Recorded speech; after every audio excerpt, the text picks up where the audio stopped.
Good evening and welcome everyone.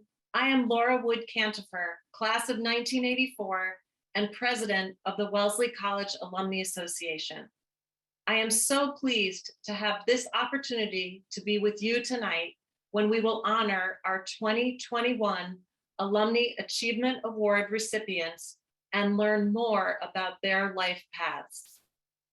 The Alumnae Achievement Award is the highest honor the college bestows. For more than half a century, the Alumni Association has recognized the outstanding accomplishments of alumni who have brought particular honor to themselves and to Wellesley through demonstrated excellence in their chosen fields. Tonight, we are so grateful to have President Paula Johnson joining us to introduce our recipients and lead what I know will be a fascinating conversation. President Johnson, I will now hand this over to you. Thank you, Laura, and welcome to everyone. Robin, Farhana, and Adelaide, I am so pleased to have this opportunity to speak with the three of you this evening. As the 2021 recipients of Wellesley College's Alumnae Achievement Award, you have joined a distinct group of Wellesley alumni, a group whose accomplishments hold the highest esteem. Each of you embodies our mission in the difference you have made and continue to make in the world. For more than a half a century, the Alumni Association has recognized the outstanding accomplishments of alumni who have brought particular honor to themselves and to Wellesley through demonstrated excellence in their chosen fields. The Alumni Achievement Award is the highest honor the college bestows. Each year, we marvel at and celebrate the remarkable talent, drive, and dedication of the Achievement Award recipients. No matter the path they pursue, each recipient of this award embodies the values we seek to instill in a Wellesley education. The transformative power of curiosity, the pursuit of ideas through rigorous inquiry and critical thinking, and the capacity to connect across difference and to work with others to make the world a more just and equitable place. This is the unique gift of a Wellesley education and a testament to the power of a liberal arts education. Many past recipients of this award are path breakers and change makers, leaders who overcame untold challenges and paved the way for the Wellesley graduates and other women who have followed them. They inspired today's students. By honoring these extraordinary women, we are also honoring a legacy of leadership that stretches across decades and demonstrating that Wellesley is a community where young women can explore and learn, gain confidence, resilience, and independence, and move towards making a difference in the world. Robin, Farhana, and Adelaide, we are so pleased that you are taking your rightful place in this group of luminaries. Before we move to the questions, I want to briefly introduce each of our award recipients. Let's begin with Adelaide Hines, Sanford, Master's Class of 50. Adelaide is an icon and a living legend in the world of education. Sanford, now in her 90s, is a scholar, an extraordinary educator, activist, and one of the nation's foremost advocates for the education of students of African ancestry. Her career in public education spanned more than 50 years as she moved from classroom teacher to assistant principal, and ultimately to vice chancellor of the Board of Regents in New York State.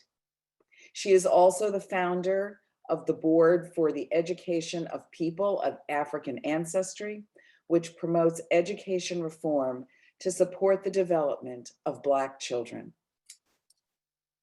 Robin Chase, Class of 80, is a transportation entrepreneur and the co-founder of Zipcar, the hugely successful car sharing network that she started in 2001.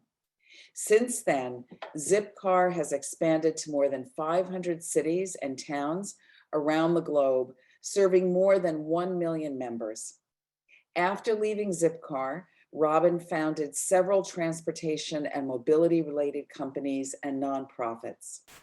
She has been recognized as one of the Fast Company Fast 50 innovators and named one of Time Magazine's 100 most influential people.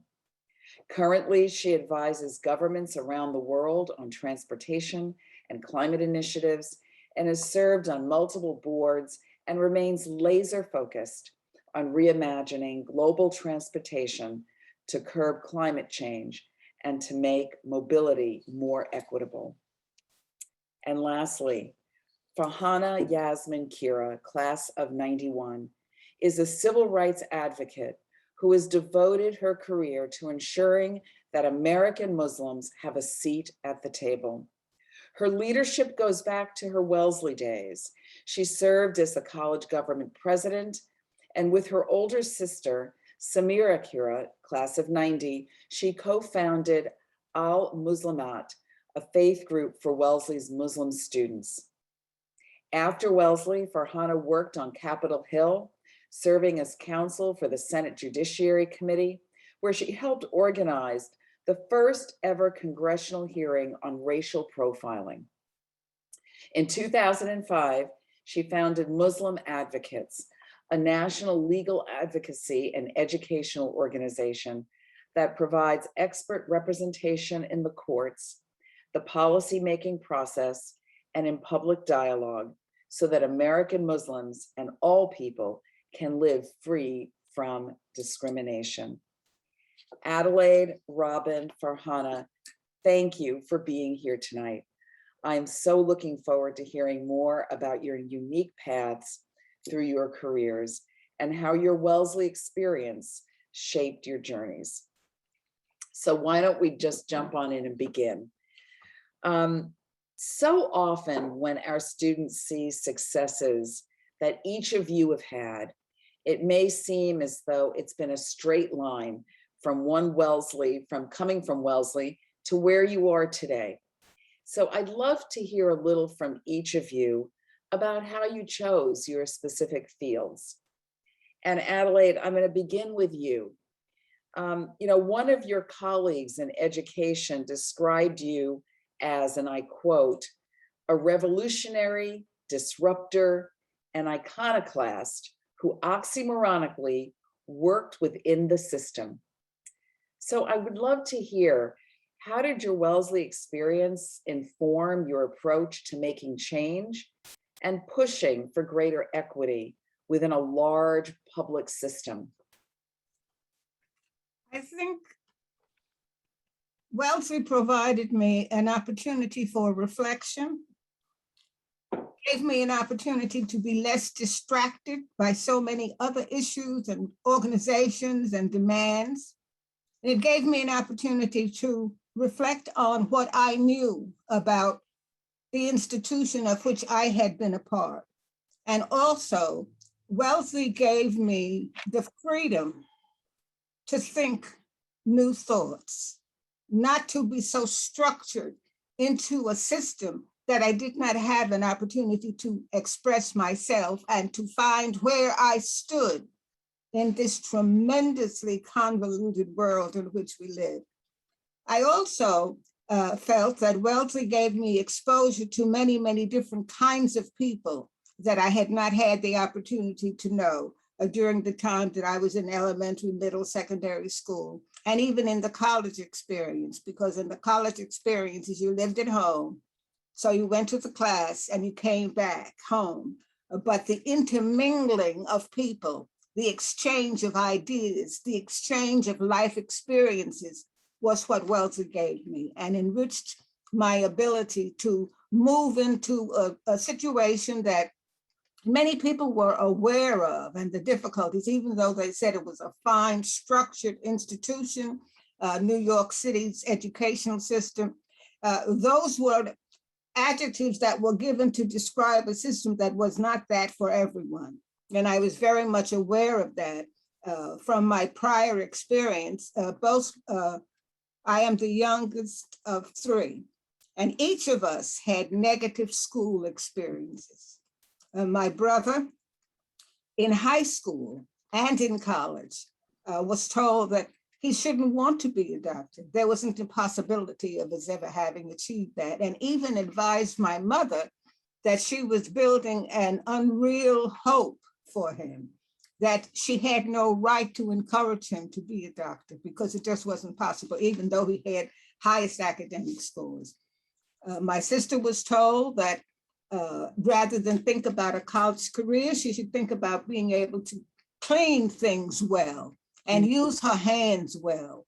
Now, my mother's interchange with the school system was so penetrating that they were much more careful in their approach with me. And one of the techniques that they used, I can remember more than once, teachers saying to the class, not to me, but to the other children, how dare you let Adelaide Hines get the highest score? Wow. It was a message to them, but it was also a message to me. Right. So all of these things were a part of my experiences that brought me to Wellesley.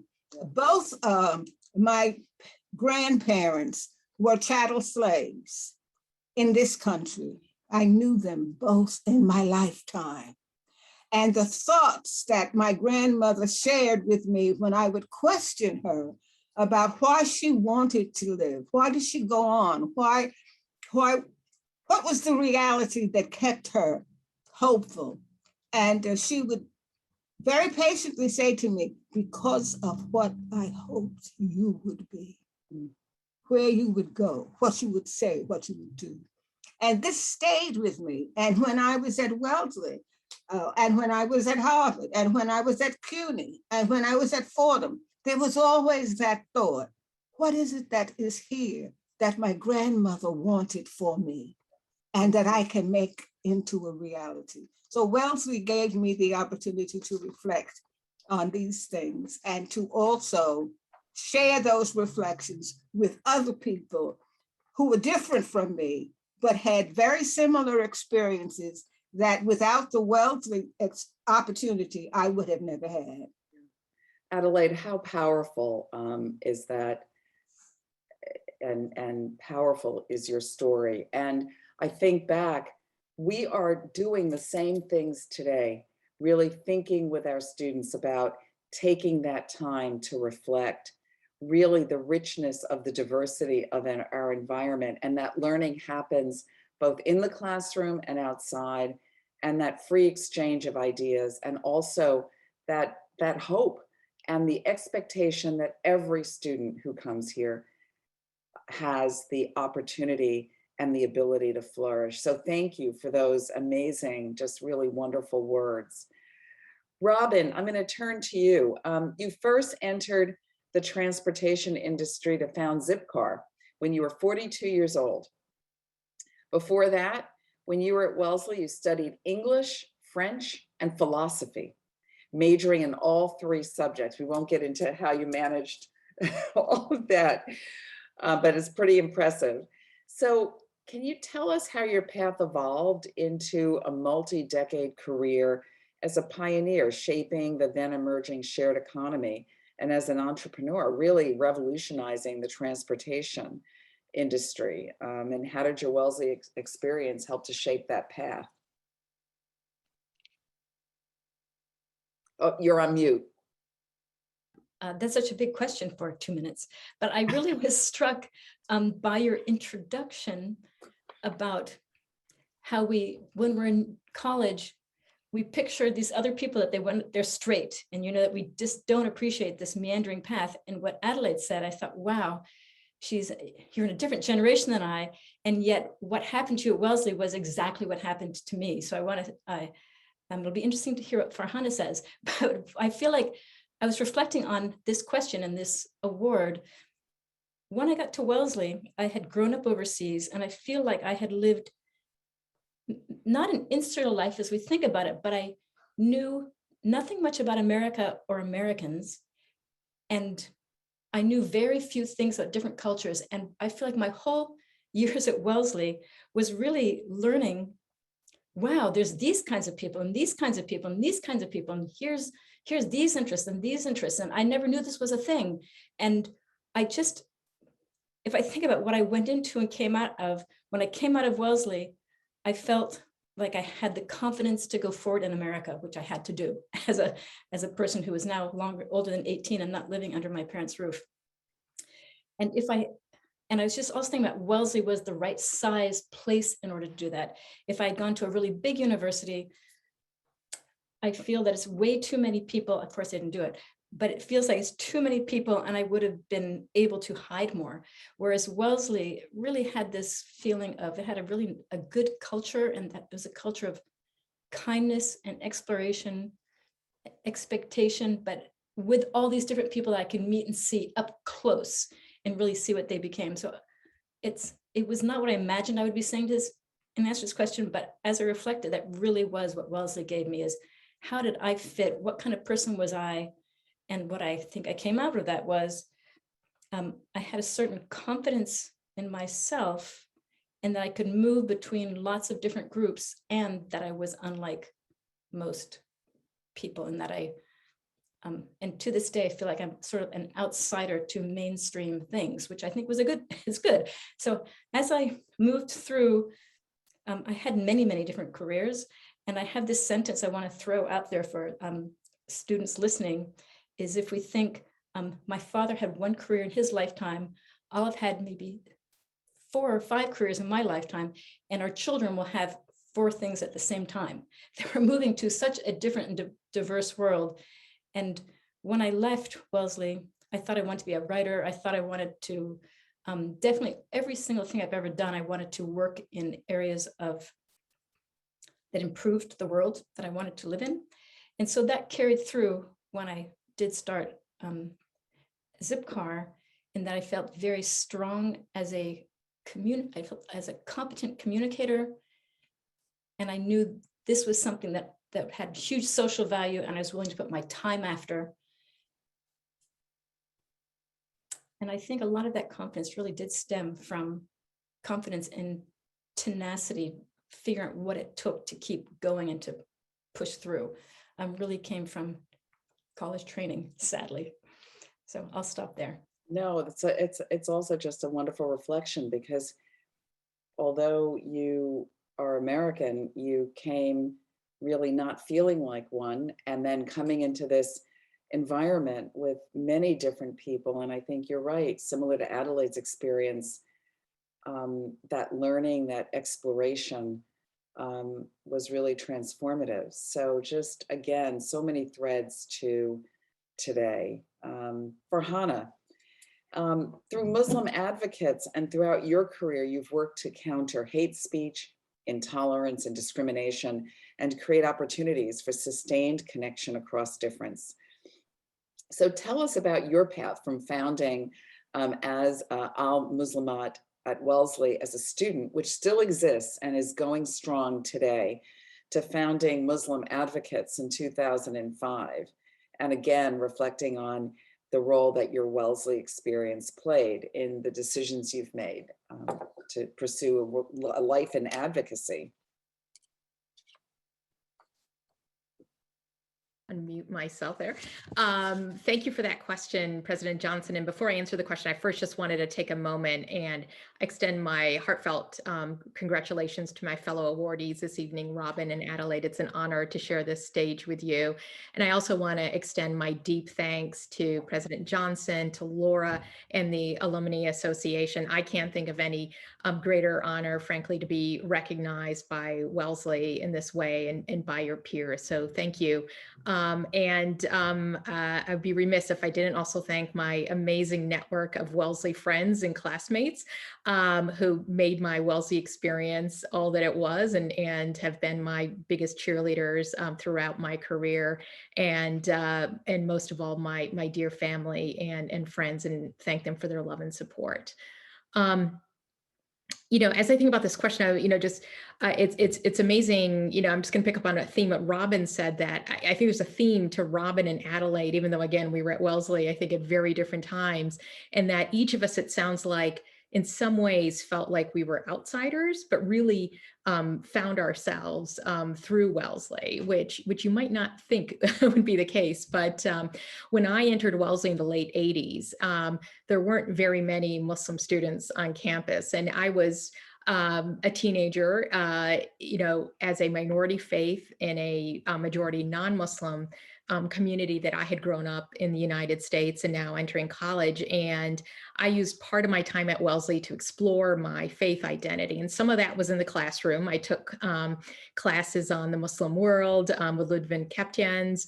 I took Arabic, took a class on women in the Muslim world. But I also explored things outside the classroom. President Johnson, as you mentioned, the importance of those experiences outside the classroom. And part of that was that effort when my sister and I decided to start Al Muslimat, which was now over 30 years ago, and it's great to hear that it's still thriving and growing, was really recognizing that need to have a space for those of us who were Muslim to be able to come together, to observe our holidays, to celebrate together, and to share and to learn.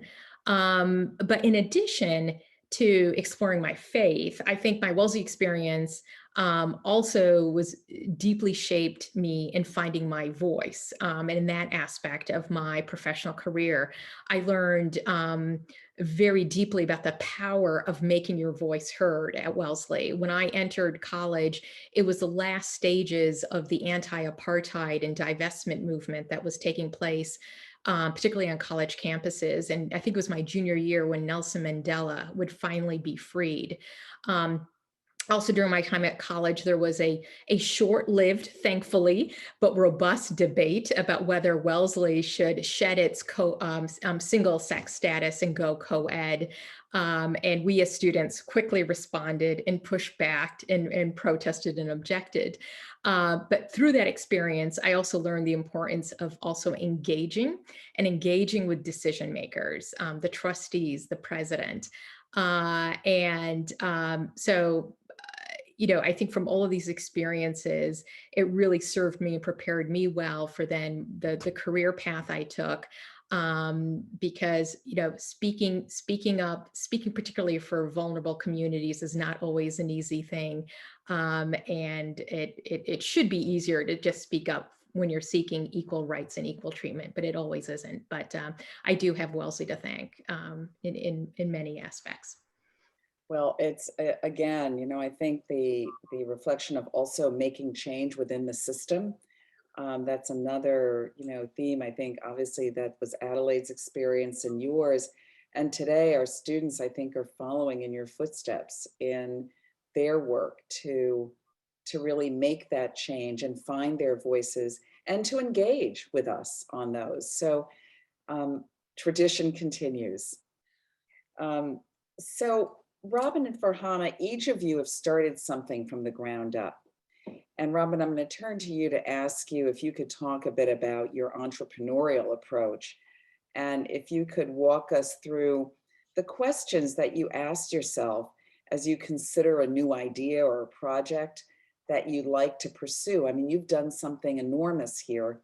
And I think for our students who are interested in entrepreneurship, what are some of the lessons that you've learned, some of the questions they should be asking?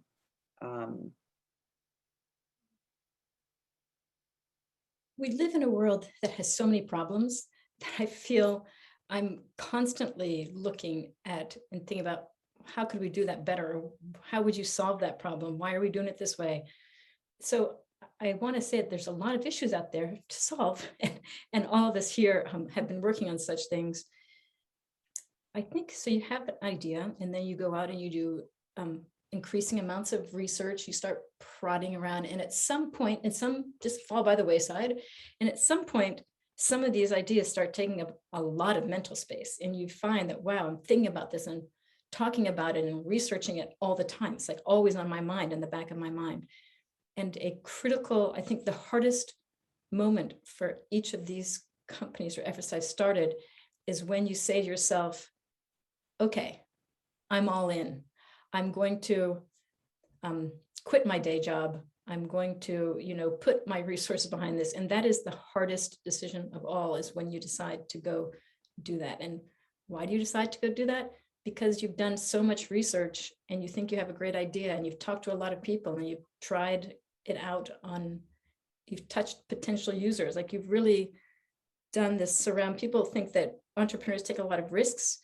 I think entrepreneurs are also risk averse in that they're really thinking hard about what are all the options here and what do I, jumping in is a really big decision. Something I want to make sure to communicate to students that I believe, to actually everyone, is I was the right person to start Zipcar when I started it. I was a parent who lived in a dense urban area. I had 3 children. I had a spouse. We had 1 car. I didn't want a car. I wanted a car sometimes. I had been to business school. I'd been thinking about wireless and internet. And so I was the right person in the right city at that moment to think of that idea and to execute on it. And I really, really believe that each of us is the right person with the right life experience to address specific issues. So I give talks on climate everywhere and on transportation. And sometimes, people say, well, I wish you would come and talk to so-and-so. I wish you would come back. And I think, you don't understand. I'm not the right person to go talk to those people. I'm not the right one. It's you with your life experience that are going to make that difference. And I really do believe this. I want to say it's not just a nice thing to say, that really we have our own specific perspectives that are just the right set of talents to go forward. And so I think maybe that's the most important thing I want to say to students. And there's a lot of iteration and a lot of things that are dead ends. And it takes, there were a lot of dead ends. And I've done things that have failed. And then you try again. Yeah.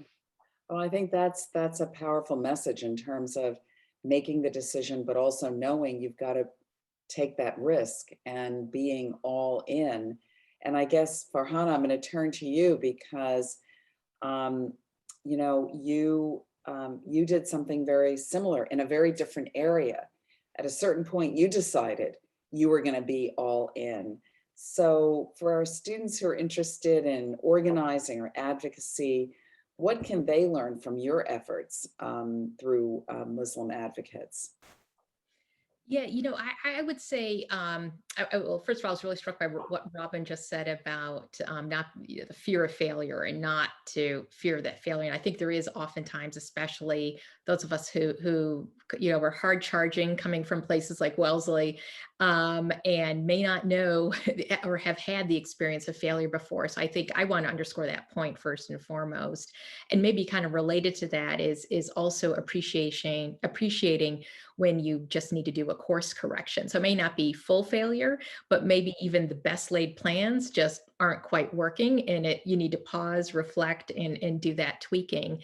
Another, I would say, core learning from my work, and what I'd like to share with students is, as you're bringing people together, so whether it's starting an organization, or whether it's working in a movement where you're working with people at different organizations, or you're working and trying to, it's even broader than that, where you're reaching and trying to engage different potential allies.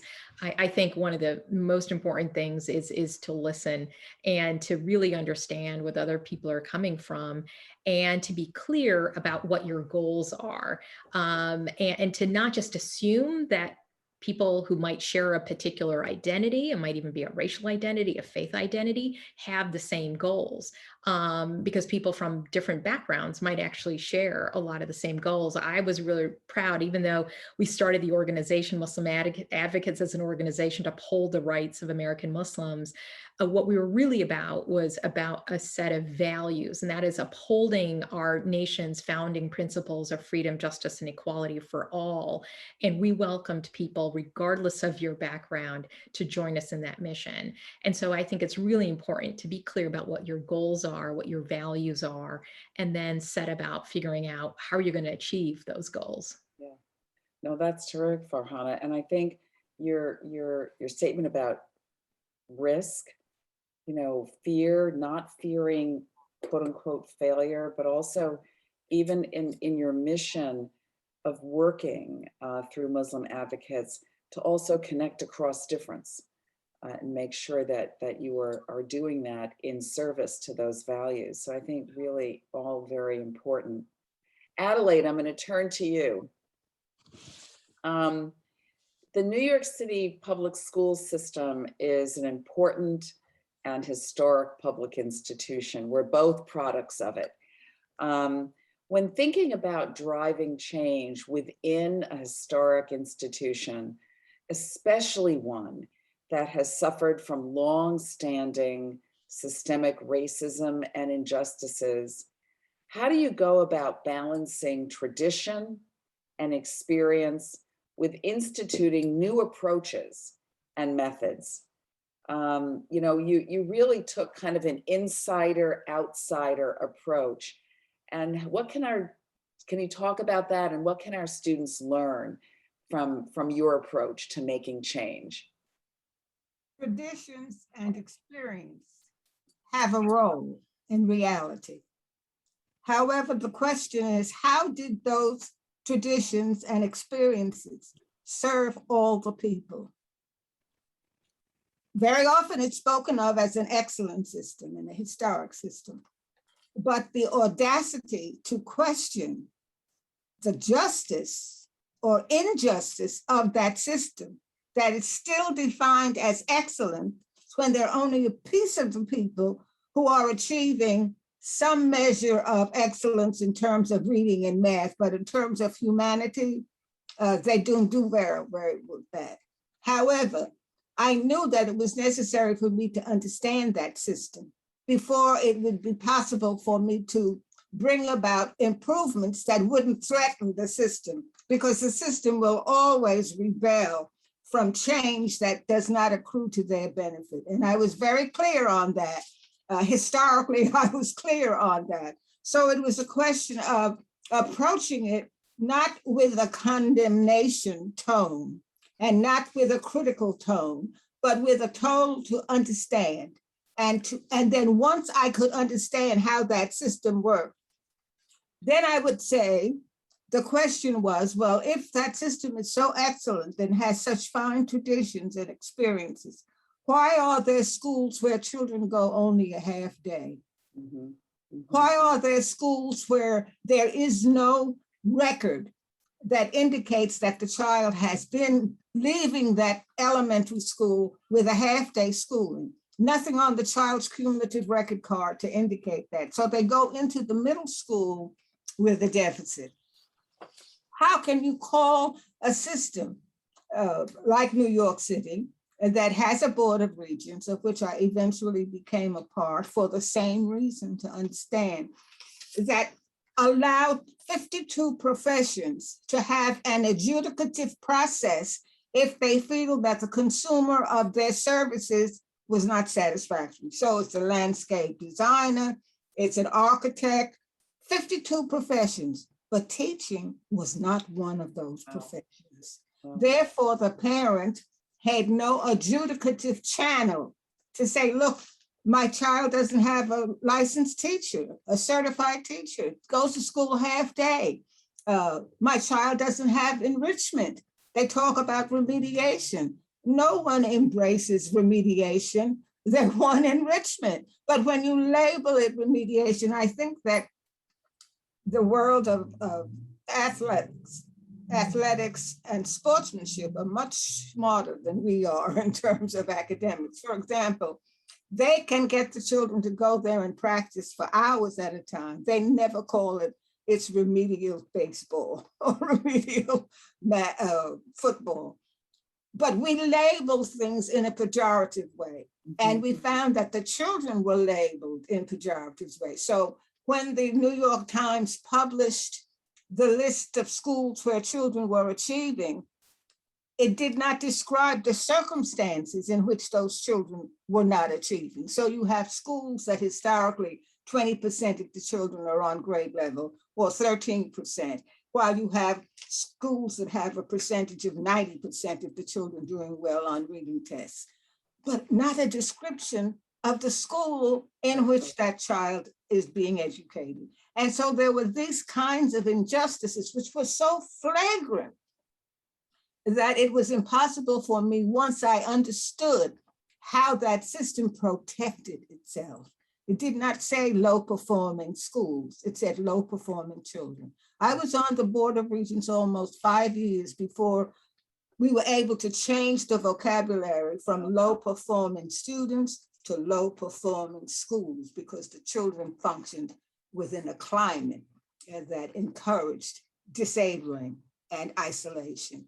So I think that one of the things that's important is you have to be able to replace the pain that you feel, the genetic agony that you experience from the historical past, and bring with it an understanding that even with that genetic agony, there are things that are possible for you to do. And a part of it is learning to understand the system in which you are placed. Look at the changes that will be improvements, not just change, but improvement, and that will not lessen the security of the oppressor. That's hard. Yeah. How can you keep the oppressor comfortable while you point out to this oppressor the nature of the oppressor? That's difficult, and it takes tact. It takes the capacity to love, even when you're not being loved. It takes patience, and it ultimately believes in the rightness of it.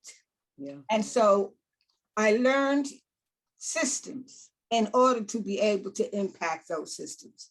And I often did it most of the time without pay. There was no pay for me to learn how to give a teacher a U rating, because in the history of the New York City school system, until I became a principal, no teacher got an unsatisfactory rating. How can every teacher be successful and get extra money for their success while children fail? Yeah. So there were these enormous questions that had to be. So how did I learn how to do that? I volunteered down at the Board of Education to find out, how do you determine when a teacher is unsatisfactory? What do you have to have done? And I made sure that everything that I was supposed to do, meaning by that demonstration lessons, buddy teachers, pre-hearing meetings, post-observation meetings, attitudes toward the community and parents, and put all of that into so that I never lost when a teacher got a U rating. And my feeling was that we want good teachers. We don't want to give them U ratings, but if they can't come up to the standard, then we cannot continue to give them enhancements when the children are not learning. Because if you don't learn, somebody's not teaching. But at the same time, there is something that the children are learning. They're learning that they don't count. Yeah. They're learning that they don't matter. They're learning that their parents have no voice. They're learning that they're poor because they're supposed to be poor. All of that has to be undone. And similarly, when I was asked to go to the Board of Regents, it was not my intention. I had helped teachers pass the examination for their certification as assistant principals and principals. How'd I do that? I went and learned voluntarily. Nobody paid me to do it. How do you determine what's on a test? And I learned how the tests were structured. What's the nature of the kind of question that they're going to ask about curriculum, about your relationships with other teachers, your relationships with the supervisors, in order to come back and teach the teachers how to pass the tests. And at the time that I retired from my former school, where I stayed 20 years, there were 5 licensed principals Wow. on the staff of that school. Wow. Who had been oriented in how to become a principal. So these things are not automatic, they're structured, but you can't work within the system that you don't understand how it works. You have to know how it works and then define what improvement is necessary and how to attack a way to keep the oppressor comfortable, not insult anybody, have your hammer in a velvet glove. Takes a lot of doing, but it's worth it. And at the time that I last spoke with some of my colleagues from PS21, one of my former students was the principal. Wow. That, oh, isn't that What an And ever since amazing I've left, thing to see. every principal that has been there Yeah, had been a former teacher or a student in that school. amazing. So that Amazing. to me underscores the possibility of change and improvement. Yeah. And success and change that really will ripple out, right, for generations that you made. And this idea of learning the system, but also I think very powerful, really figuring out what it is you need to know that you're not getting, and then figuring out how to actually learn it. And you When know you what? have advantages, rather than see those advantages as an opportunity for you to go into the path that has been defined for you, or you're a wealthy graduate and there are certain expectations of you, but not to choose that path. Yeah, that's just wonderful. Don't choose the chosen path, Yeah. but make a trail. Yeah, powerful. That's from Emerson. Yeah, Ralph Waldo Emerson's statement. yeah, Don't take the path. absolutely. Thank you.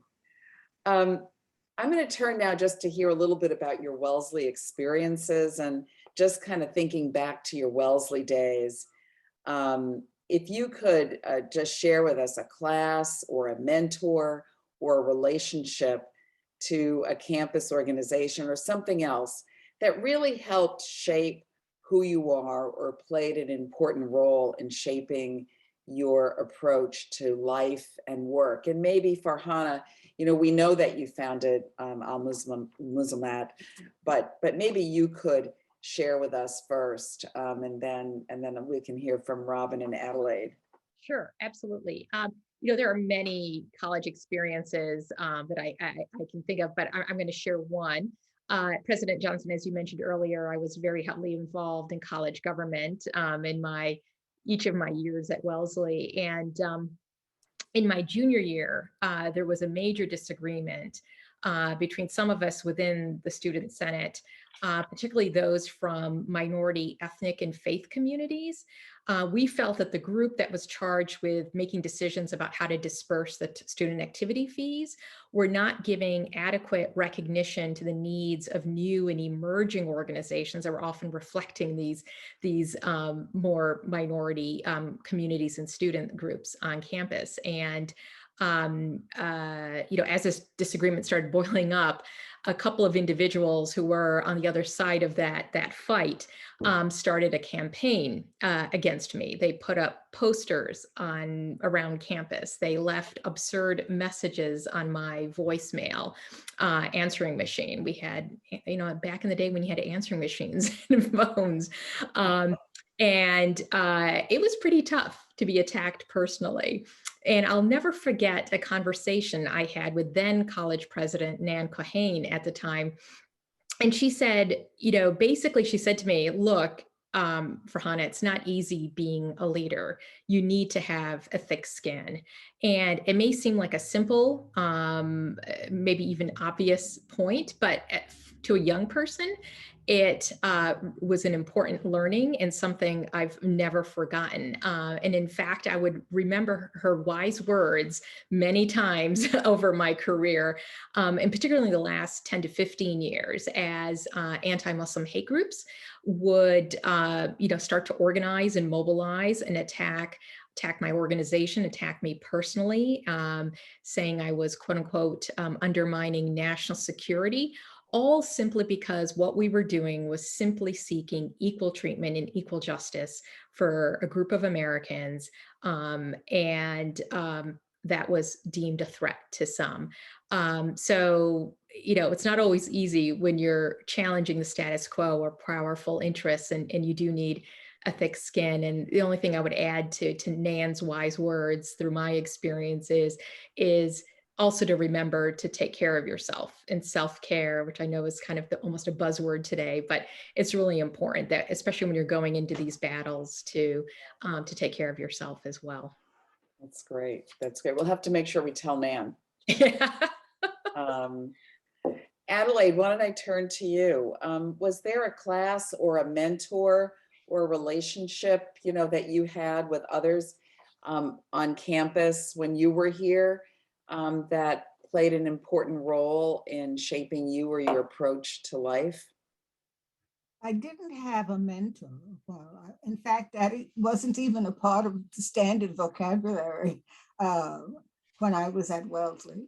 However, the relationships that I was able to develop with the people who lived in the same dorm with me were of tremendous value, because it was a knowing about them and their life and their aspirations and their hopes for their future and their certainty almost in knowing what their future would be was what was most compelling to me. The class, I can remember very well 5 in particular. We shared the same dorm. In fact, I got a letter from one of them not so very long ago. She had seen something on Wellesley channel and she remembered me. And we went back over the wonderful experiences that we had. She had just recently come from Italy. And then another of my dorm mates came from a very prominent family. In fact, the whole town had her name, the Hammond from Indiana. So it was the relationships with people that had an in-depth to it. It wasn't just, I see you in the class and you sit beside me or behind me, but it was long evenings of conversations, long study groups together, long discussions about plans for the future. I remember one young woman who had gone to Penn State, and she loved Penn State. She talked about Penn State all of the time and the experiences that she had had at Penn State. And I thought, what richness if every child who went to college had an opportunity to have those kinds of experiences, to be a part of an athletic group or a musical group or a dramatic group or something that produced evidence of your growth from the time that you were at Wellesley. So it was the relationship with other students that was most meaningful to me, as well as the magnificence of the campus, which gave me so much of an awe of the universe and the role that the universe played. That was very meaningful to me, coming from a big city where very often you didn't see the stars because of the pollution. You certainly didn't see the magnificence of the changes on the leaves of the trees and the bushes.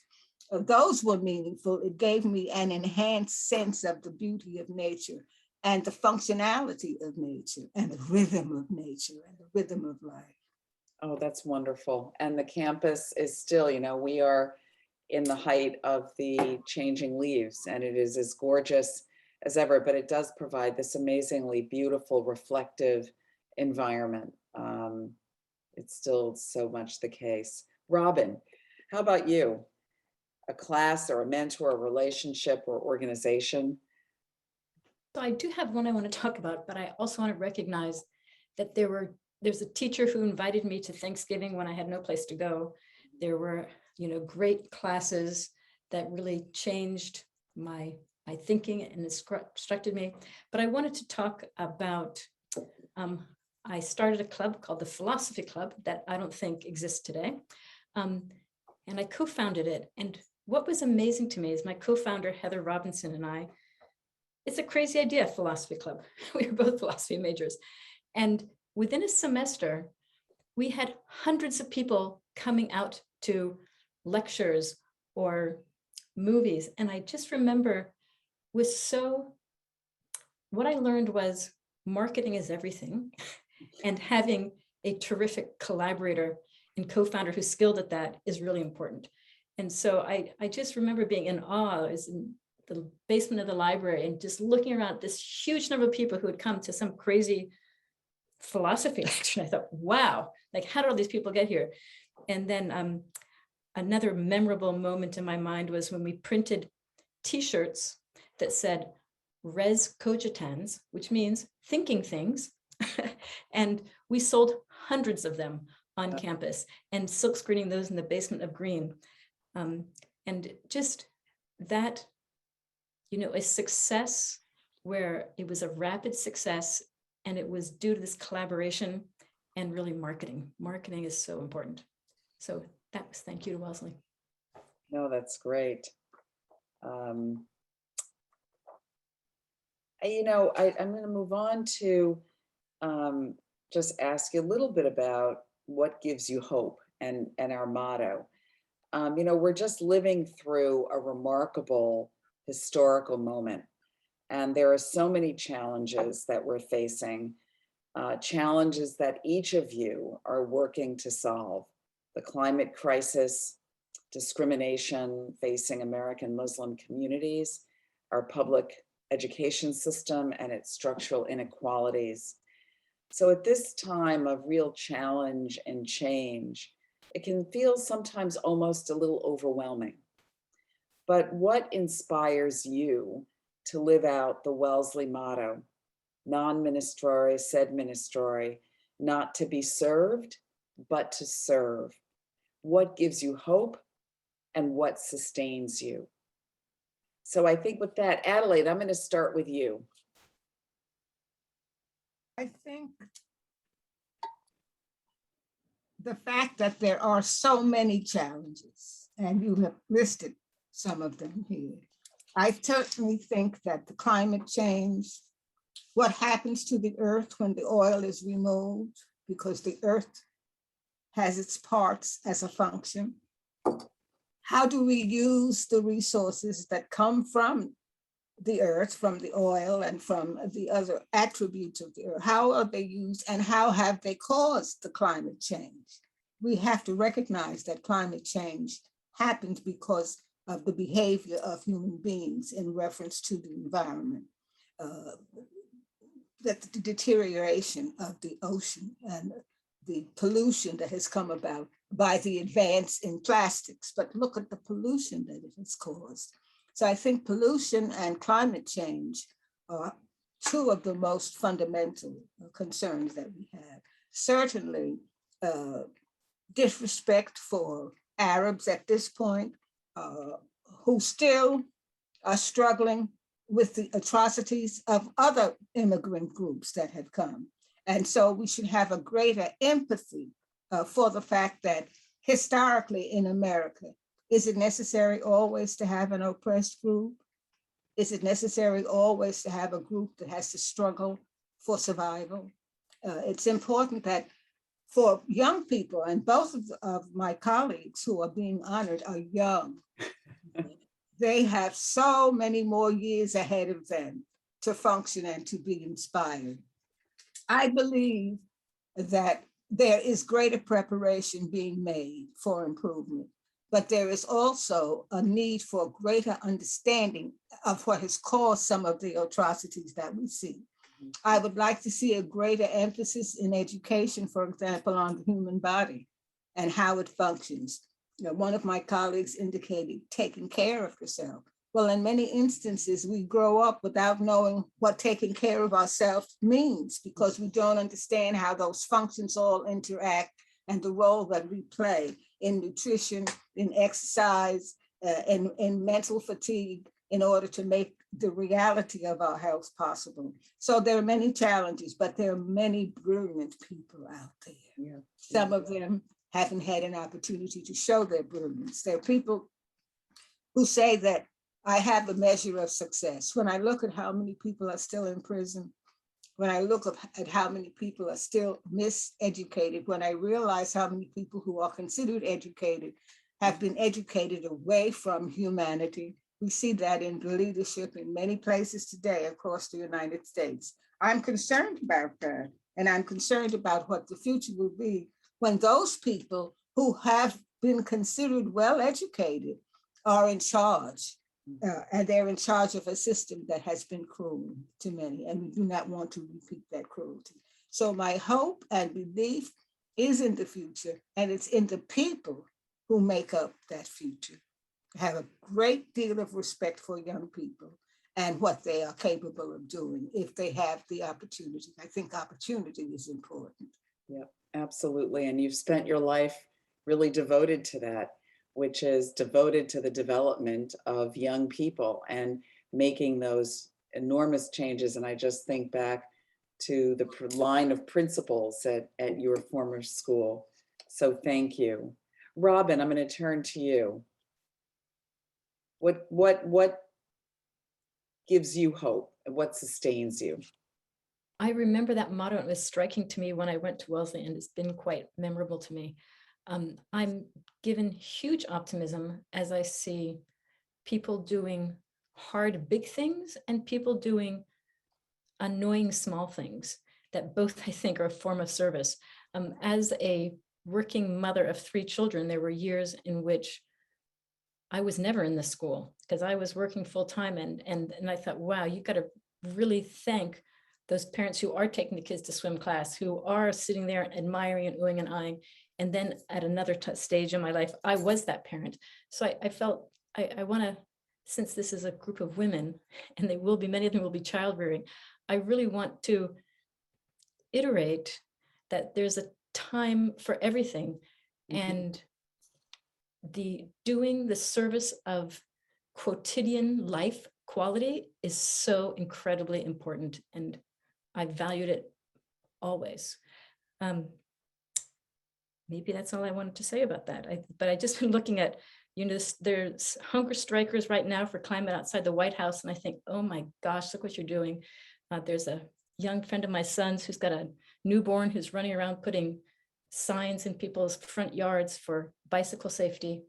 And I'm meeting tomorrow with a young woman who's doing amazing work in transportation for underprivileged, underserved neighborhoods and getting them connected to transportation. And seeing that work of all levels is what gives me optimism. Like, we can do this and we can make these changes, and look at these people working hard, unjaded, with new ideas and new enthusiasm. And that gives me hope. That's wonderful. Fahana, I'm going to end with you. Sure. I would say for me, President Johnson, what gives me hope is seeing the fact that Americans have not stood silently by, even in the face of these very challenging times. I mean, let's face it, we've had some very, very dark days, especially in recent years. And just to share one example that's been particularly inspiring to me, to be honest, in the days after the November 2016 election, when then President Trump was elected, I was really, really fearful.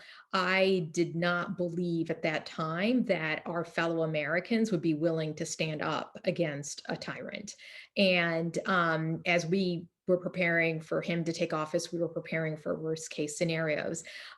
So you can imagine my delight and surprise when just a couple of months later, as Trump then made good on his campaign promise to enact a Muslim ban, there were literally thousands of Americans, mostly not Muslim, who rushed to our nation's airports and said, no, this is not us, not on our watch. And then the legal community stepped up. And probably most inspiring of all is the nation's chief law enforcement officer at the time, acting Attorney General Sally Yates, refused to defend his bigotry and was later fired for that act of courage. So what gives me hope? It's these small and large, private and public acts of courage from everyday Americans. And we're going to need a lot more of those acts of courage in the days and years ahead. But that gives me hope. Well, that's a wonderful place to end, because it has been so heartening to see, even with those who don't support so many of the issues that we're talking about tonight, there are so many who do. And I think if you were to come to Wellesley today, you would see, I think, just inspiring students who look to the 3 of you as true inspirations for what is possible. And with that, I really just want to thank the 3 of you, Robin, Farhana, and Adelaide, for your insight, and really for what was just a not only engaging, but really inspiring conversation this evening. I can just tell you, as the president of Wellesley College, I could not be more proud than to have the 3 of you as Wellesley alumni. So thank you for all that you've done. And before we sign off, I do have to just remark on the oak leaf pins. I see Robin's and I see Farhana's. I don't see yours, Adelaide, but I'm sure that we'll get it we'll get it on. You probably have it, but it's there for you to wear proudly. The oak tree is an integral part of the Wellesley College tradition, and the oak leaf pin that's presented to each Alumnae Achievement Award recipient symbolizes the strength, the quality, and durability of the college and our alumni. The acorn, also represented on the pin, reminds us of our own potential to turn our time at Wellesley into a life of purpose, meaning, and positive impact. And for sure, the three of you could not be more shining, beaming, really, examples of that. So congratulations to each of you for being honored as a Wellesley College Alumnae Achievement Award recipient.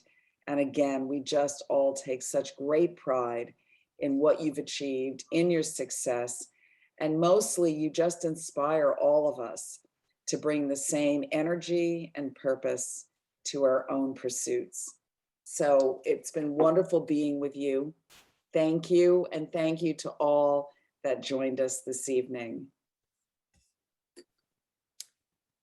Thank you. Thank you.